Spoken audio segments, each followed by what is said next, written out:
So just a little bit background myself for myself. I actually graduated in Nanyang University for HR management. So Nanyang University is the like top 8 or top 9 university in Hong Kong, but in Hong Kong there's only 10 universities.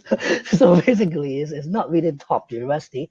And I graduated in 2003. So at that time in Hong Kong there's SARS, right? I think everyone knows what is SARS because they also affect in China and some other countries as well. And that time the economy is not very good. Everyone is wearing on the mask, very tense, and even if you go to a mass transit railway, then everyone is not wants to talk to each other. Everyone is on this mask. So I just graduated in that kind of environment, and then I really cannot find my jobs because I'm at that lower ranking university, and so I have a chance at the time to meet with an HR director. It's very nice gentleman. It's quite old at the time, maybe like 40 or 50 already, and in a construction company. And then, okay, I have an interview, and then he said, well, Keith, you're good, right? I think you're okay, but for me, because it's a construction company, then maybe we have site checking, we have a lot of tedious work, we do have a lot of policies and all those things. Are you ready to be HR? And I just at that time I just thinking, oh, you want to find a girl because it's more tedious, right? It's more, you can check everything, right?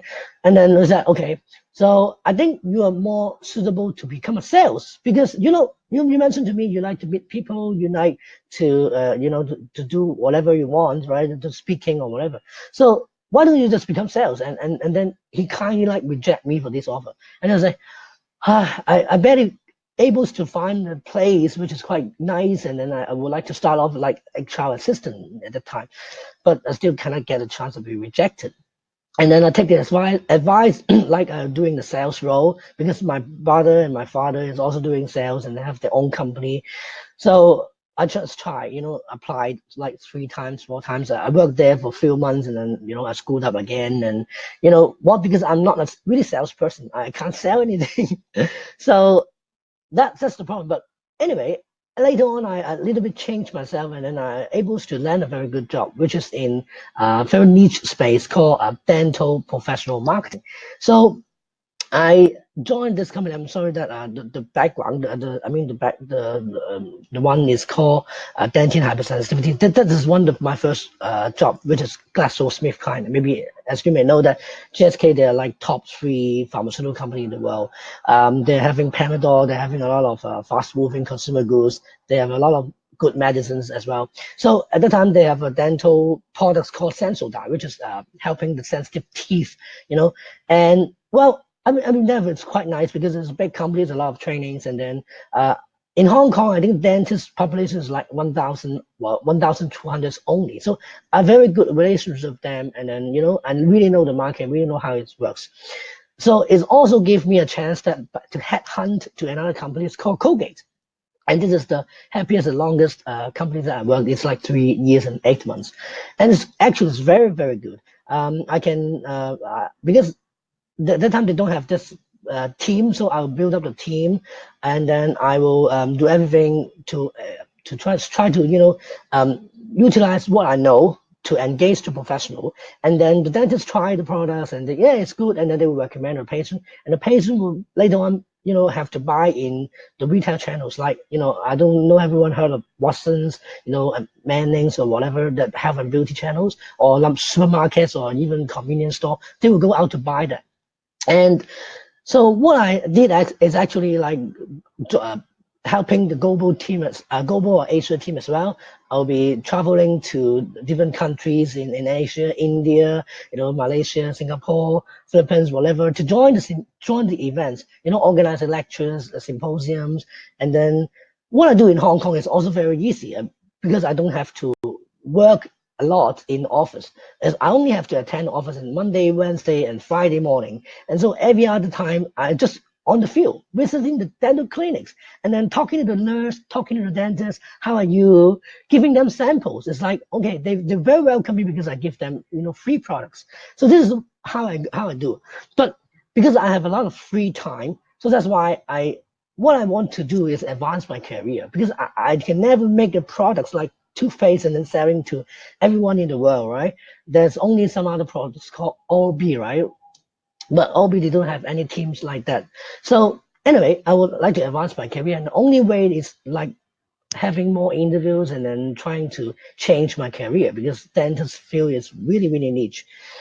And then that's why in that year I interviewed like almost 100 jobs, and this is crazy.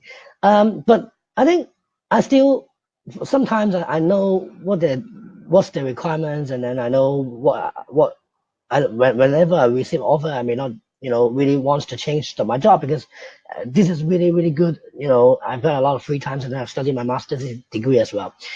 But I don't know whether you guys have experienced something like that. Do you know if you have your boss change, or is there any company's management change? So they change the policy and change everything. Then have you experienced something before, right? At that time in Colgate is actually doing all these things, right? And my boss changed, and then my big boss changed again, and then all the policy changed, and then they just don't want to doing this again, and so that's why I have to leave the company at this very short period of time. And what I can do is just to find something very easy to find something because I have some connection with previous recruitment agencies.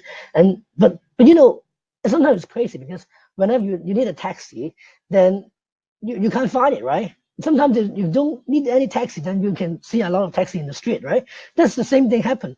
What I can only do is to find a retail buying role in AS Watson's group, which is because what I mentioned about the relationship is the people who buy in the retail channel, right? So I'm like the buyer or the marketer, which is to contact different kind of vendors.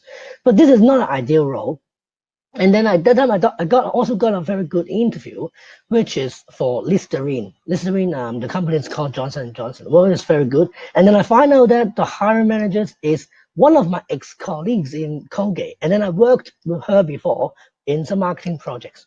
And then the big boss sitting in Singapore is also someone that I met with them, in events in dental congress. And then I say, hey, yeah, this is the job that I could do, right? So after I interviewed the manager in Hong Kong and the manager in Singapore, and then I'm very happy and waiting for the results. But after 1 week, I still got no news. And then I called the recruitment agency. What's happened? Can you give me some feedback? Can you help to follow up? And then okay, I'll help you follow up. So 1 week later, and then he called me. You know what, Keith? Yeah, thank you so much for your help and applications. I know that you're really interested in this role, and then you like that, and you're actually suitable for that, but they actually hire someone. I was like, wow, they hired someone. Wow, because I was the one who really have very close relationship with dentists. I know everything. I built up the business in Colgate. You mentioned to me you hire someone. So is it someone that you um, um, is from other countries, or is you promote from within, or anything, and then the agent said, I can't tell you, but this one, this person is actually that someone I was like, okay, never mind, because I also got a job, so that's I'll just forget it. But later on I find out that who is hired is actually my subordinates, my teammates. So you can see that in the right hand corner, that the tallest guy in the left is called Alvin.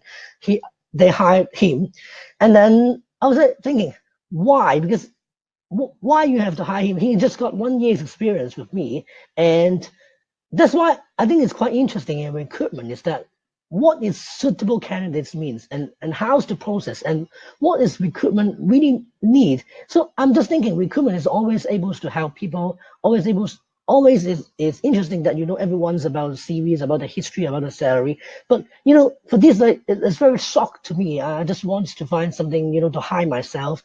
And at that time I was quite frustrated because I'm also I broke up with my girlfriends, and a lot of very down times.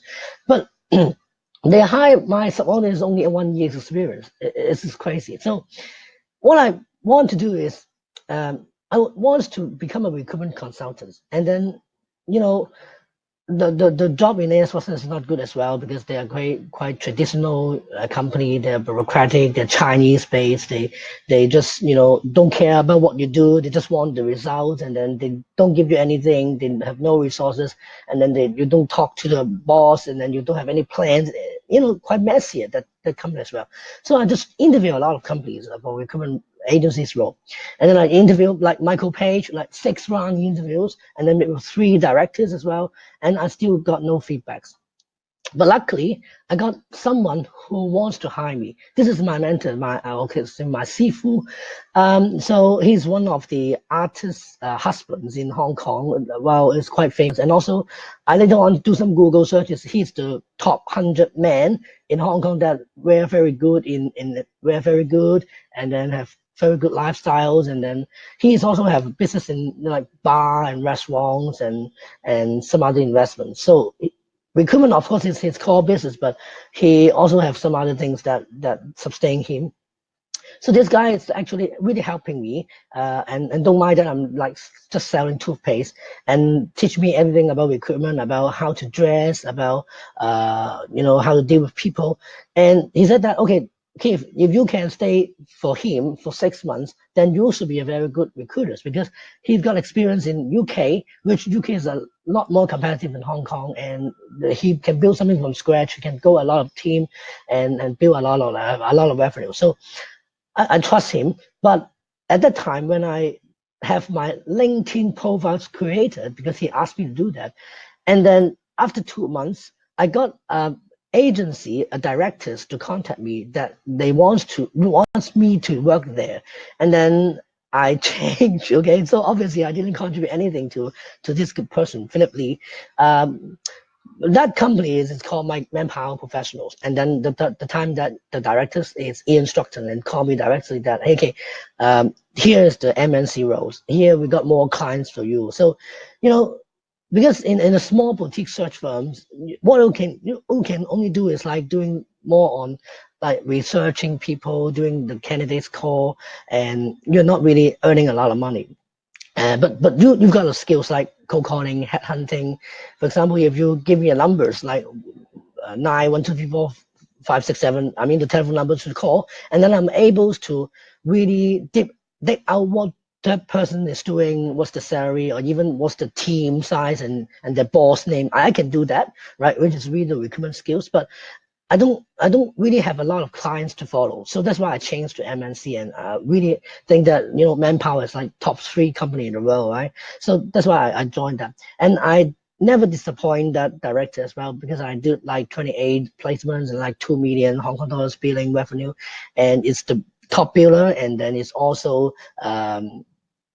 better than the banking team at that time. So I'll get some award, and I'm very happy as well, because at that time I'm also really taking care of my candidates. So I will give them advice. I will let them know how to change the CVs, and then I will prep for the interviews. And so you may see from my LinkedIn recommendations, I got like 10, 15 recommendations at that company, because I'm actually doing that career advice to help people. So it's not meeting them 50 minutes or 30 minutes. I meet them like 1.5 hours, really talk to their personal problems. So that's why I am able to do the sales.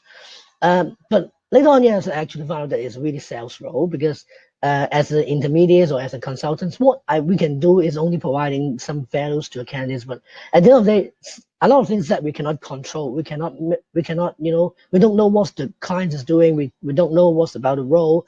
We don't know a lot of things. So what I can do, what I want to do is to learn some more things. It's not like whenever I close a deal, I'll get out the calculator and then, okay, how many money that I earn. I don't want to be that, right?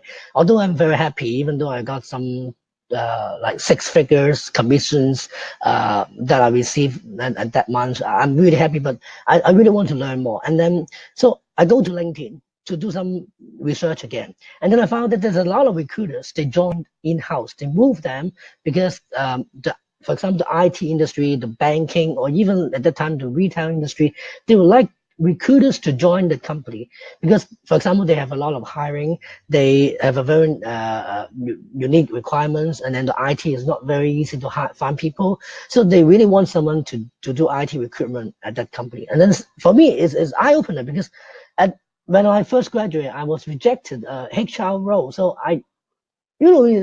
if I can do that, then it's good for me. So I think in less than 10 months in Manpower, after I got all the awards and all the commissions, and then I got 3 offers. So one offer is Cathay Pacific, another offer is Galaxy Macau, and which is a very good hospitality group in Macau. And also I got a role in Fuji Xerox, which is an IT vendors, selling printers, but actually they've got some other IT solutions. So I think for me, I want to still focus in IT recruitment, but I don't know why I choose the worst one. Maybe I mean in terms of the salary, because I took some pay cuts to join Fuji Xerox as well. So this company, I mean, the HR director is good, and they're still working in that company.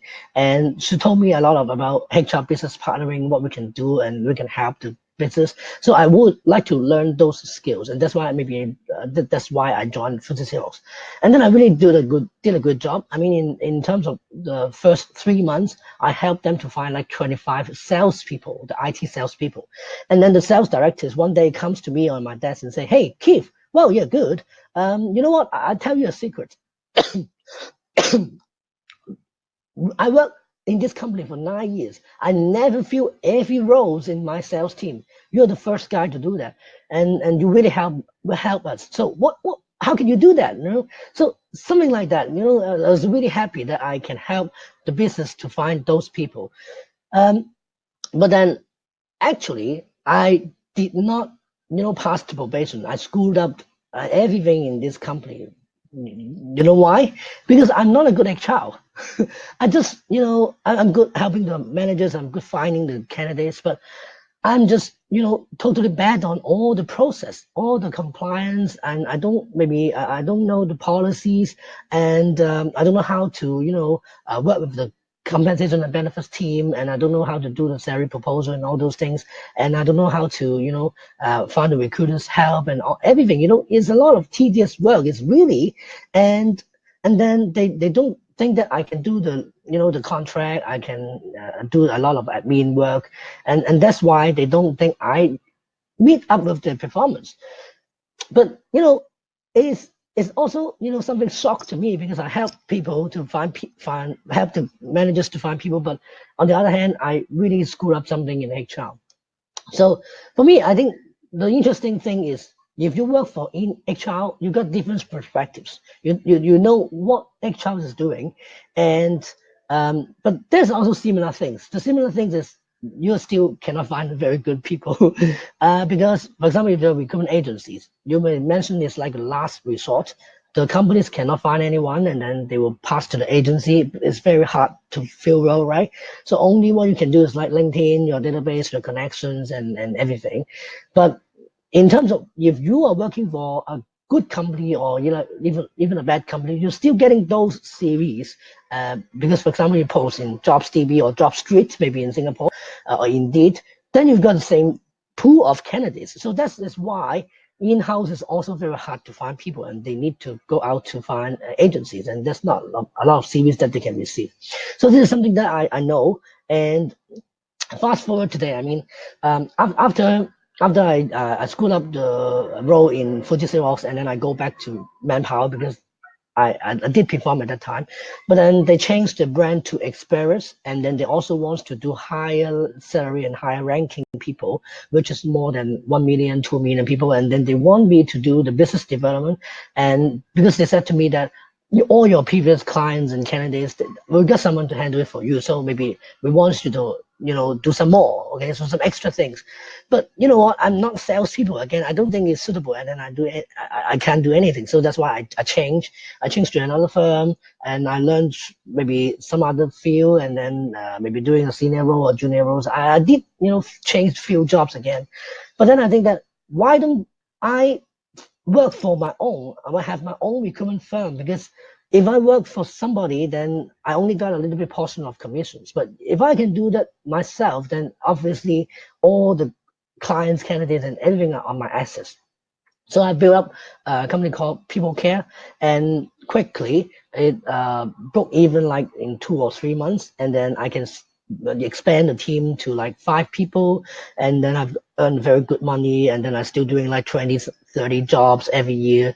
And so it's interesting for me. But then every time I talk to my friends or everyone, is that even though I'm making money, but I still not satisfied. I still don't want to do recruitment role because I think I think it's not only about money. I really want the skills, and I really want to know, is there anything I could learn some more in HR? And that at that time I got a chance that I could go to RPO projects in HSBC, which I never imagined that I can work in banks. And then HSBC is the world largest bank, and then they've got a lot of different departments, and even the recruitment team is like 250 people. They're speaking the same language. You have a lot of people to learn. So I moved to HSBC and then left my business to another, colleagues and my people. But obviously, my sales is getting lower and lower, and then people left. But anyways, that's also a good experience for me because if you're working for a job, right, then you have more free time. Then I get married at the time. I don't need to think about how to expand my business or every 24 hours a day, right? It's also good for me because, but but the reason why I only want to do in-house is to learn more HR skills. And then later on, I got experience in AS Watson's Group again because, yeah, as I mentioned to you before, this company is very bureaucratic, very traditional. And I particularly want to join this company again is because this is only less than 5 years. And then I'm moving from like a junior, retail consultants to now I will be a manager. And then I have my own team handle all the recruitment for the group.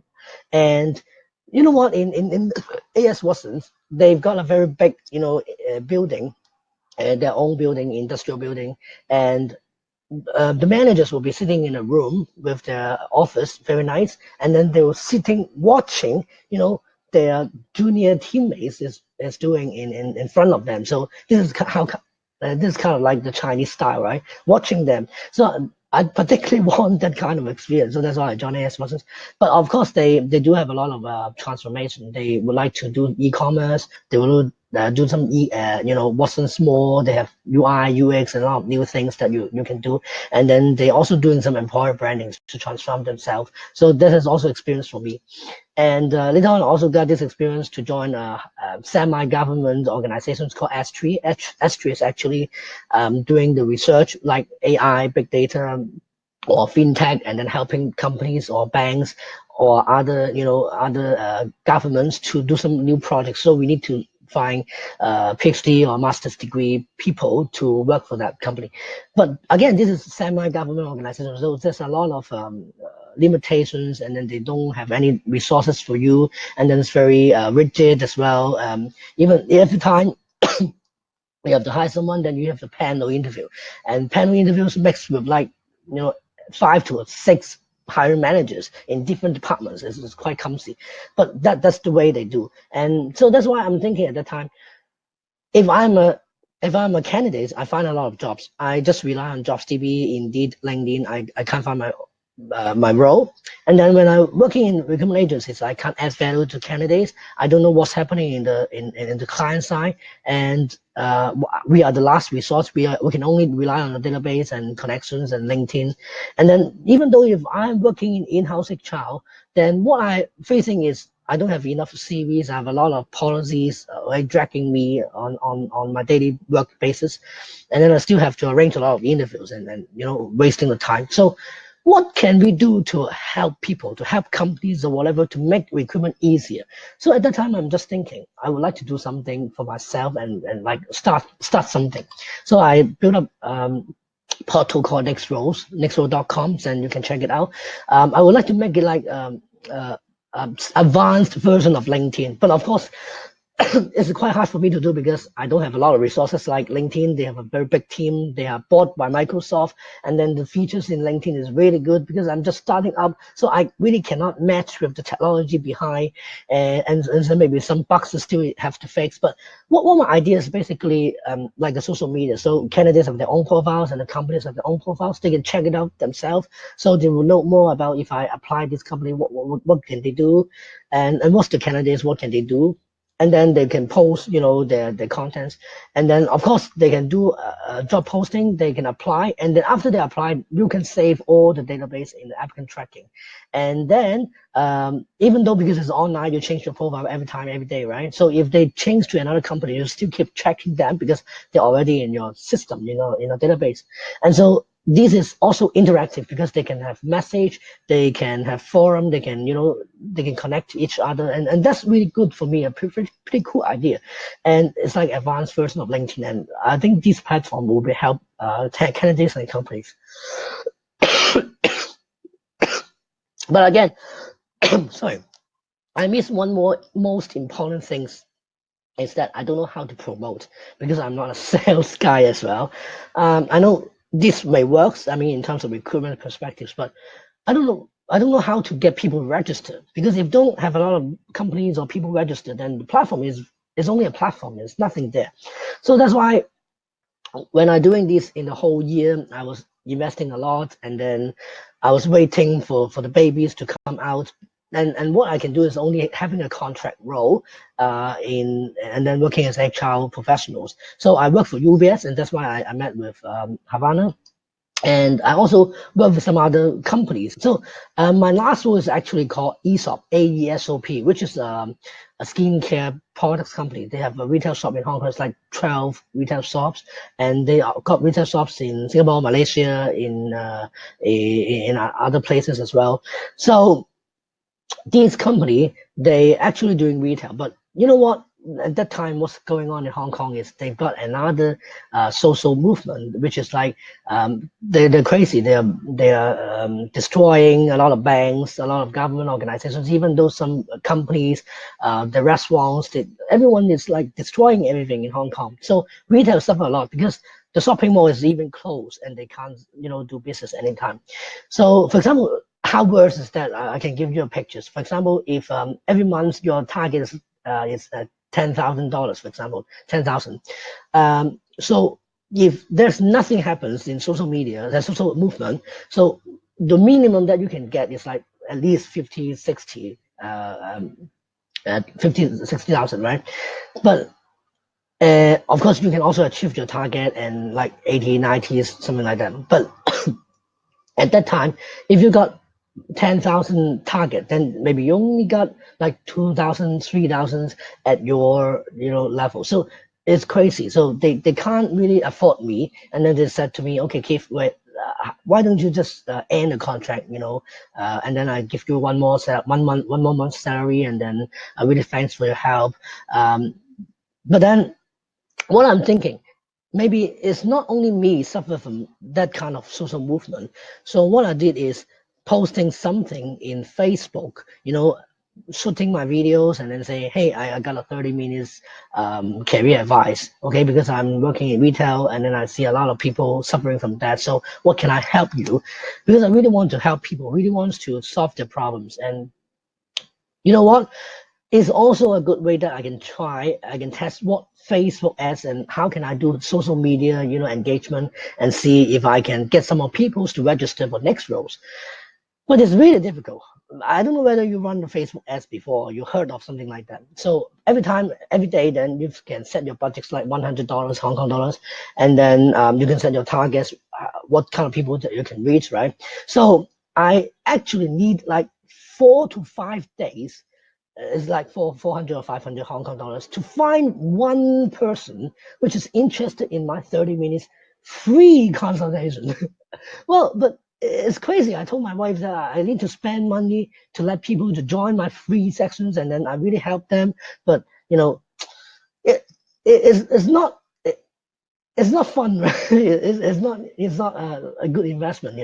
So, but again, of course, I really do my utmost and then help those people and doing career coaching and then change a lot. And then this person already find a job, right? I'm happy, but I mean, it's not working in Facebook. So maybe I just change myself to doing some other things, or maybe I try some other platform. So I did LinkedIn right now, and then I'm using exactly the same post, but this time I don't need to do anything. I don't need to pay. I'm just posting in my wall, and what's happened is like, okay, I got like 20 people booking, immediately, same day. Well, that means you have to find your right channel, and then okay, it's fine for me. I mean, doing this 20, 30 people, doing the career advice very quickly, spot out with the problems. It's my pleasure, and I really want to help them.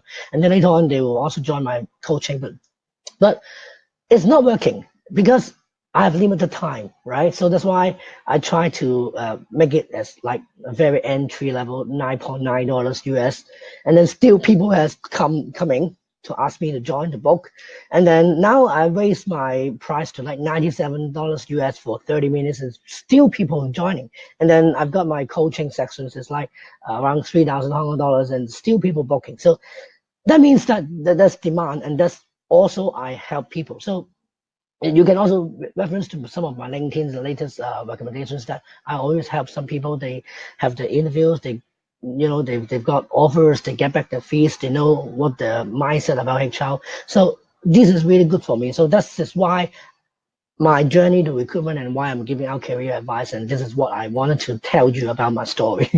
So is it good? Is it everything okay?